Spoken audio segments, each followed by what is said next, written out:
Hello there, YouTube crew. I'm the real Dill, and today we're going to be talking about beef.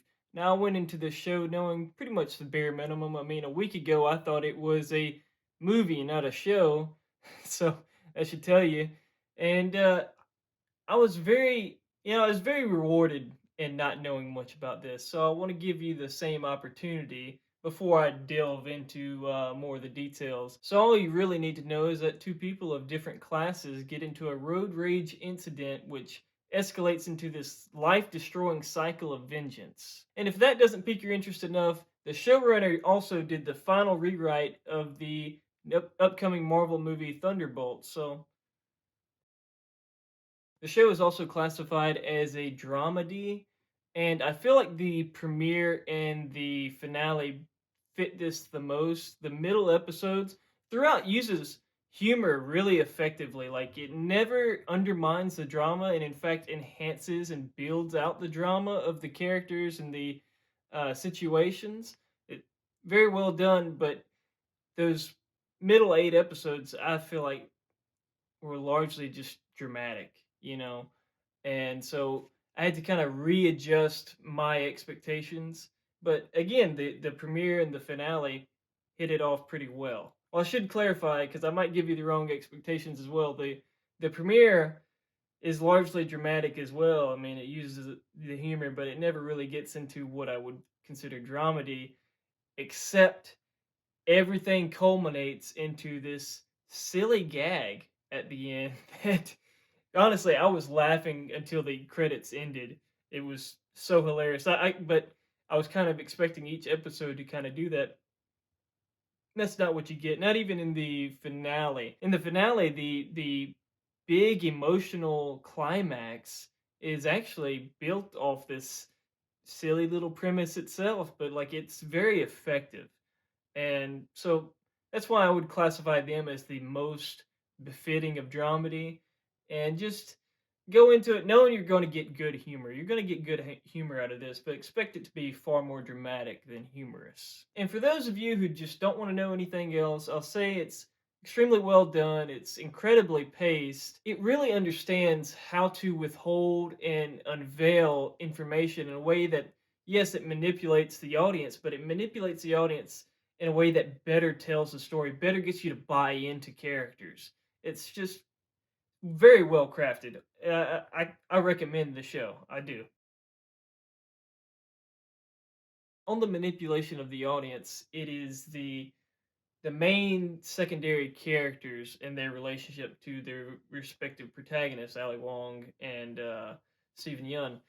The At Wong's husband and Yun's brother, you get this initial angle on them that at first you're like you think you know exactly who they are, and then you get, oh well, maybe they weren't as bad as they first seemed, and it's like, oh yeah, they are. And then it's like, no, it ends with, no, these were really the most good natured people of the show, and the protagonists are the, oh, some of the more vile. There are two different characters of, uh, I won't say who, but there are two that are the absolute worst, that are very closely connected to each protagonist.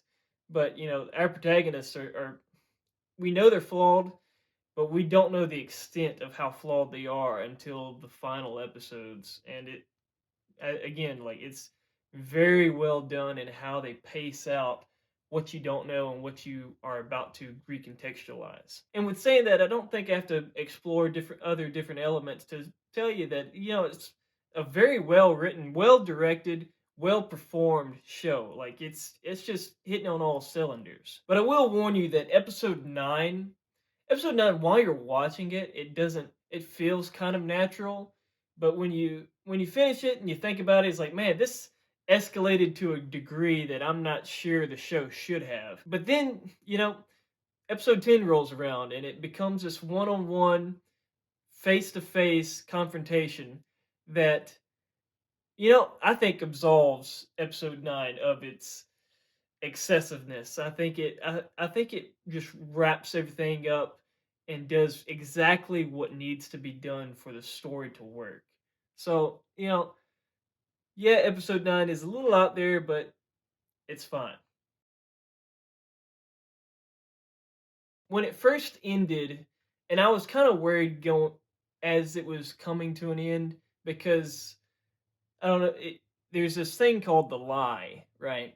And the lie is kind of a theme, an ideology that is meant to be shown as wrong, and the protagonist is supposed to either learn that it's wrong and grow from it, like it's a belief the protagonist believes and has to overcome it, or it's something the protagonist is getting other people not to believe. That's kind of how the lie works in storytelling, and we're not really exposed to the lie until around, I think it's either episode 7 or 8. Yeah, episode 7. Episode 7 is when we learn the lie, and it perfectly tells you, oh, this is kind of what's driving those characters, and then the finale then delves into the emotional element of that. It doesn't give you a formula for combating the lie, uh, but it does. So there's this visual element that's going on in the final episode, and it at first I think it's meant for you to see the visual of this emotional feeling, right? This I think they describe it as empty but solid just beneath the surface. And and it goes with the lie is everything fades, nothing matters, all that matters is to keep grabbing what you can. That's the lie. And it doesn't give you the truth. And you know, a lot it could be a bad thing, but I don't think it really is in this show. I think it because the show ends just before resolution. It ends at the hint of a resolution. It could have drawn out as a question more, but it ends with the inference of a question it doesn't quite give you what is the meaning of life, what is the meaning of life for people who struggle with the struggles that the our two protagonists have, right? But it ends with a hopefulness, and that image that when you see the context of when it's finally shown in real time, what that moment was between the two characters, and then pair that with the final shot of the series, I think it ends with the hopefulness that that shot wasn't really about that emptiness, that solid emptiness, but I think it's uh, a symbol of burgeoning growth, like it's leaves on ground. And the final confrontation of these characters, what's so great about it is that it puts them into like from the first episode you should know that these two are cut from the same cloth. They're two sides of the same coin, right? But this finale, it puts them finally into each other's shoes, where not only do they see the other person fully, but that allows them to finally see themselves too. And it as dire as the show ends, it does give you the hope that these characters who were horrific people to everyone around them, really, it gives you the hope that they're finally at this point ready to grow for the better. So I was worried that the show was going to end with a very developed lie that, yes, it takes down, and it does effectively take it down. The lie is, everything fades, nothing matters, and just grab what you can. It shows that fully to be destructive and an awful way to go about your life. It destroys everybody who follows that and commits to it, destroys everything around them, right? So it effectively takes it down. But I was worried that they were going to just throw in this underdeveloped alternative, and everything everywhere all at once. That was my like that's why I don't like the movie, because it develops out the lie and then throws out, well, Nothing matters, but be kind. If you truly believe nothing matters, why would being kind defeat that? It was like the starting point of the truth that wins over, right? But it just they didn't go anywhere with it. So I was very worried that that was how this show was going to end. But instead of giving you an underdeveloped truth, it ends with perhaps a search for your own meaning. I mean, and it doesn't even say that. And so it kind of it exposes the lie for what it is.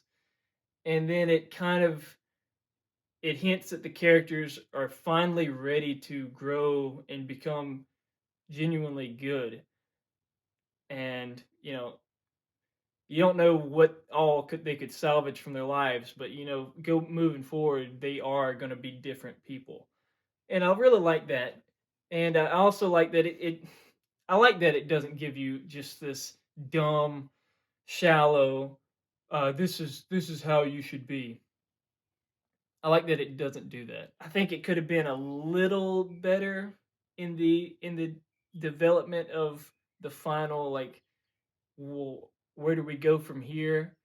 Not established answers, but a better established question. This is what you should be sitting with. I think that would have made that final shot a little stronger. I think it's again it's really good, but it could have used that little extra juice to it. Well, I'm the real deal. Thank you for watching. Sorry for being a little over ranty at the end, but it is what it is. Goodbye.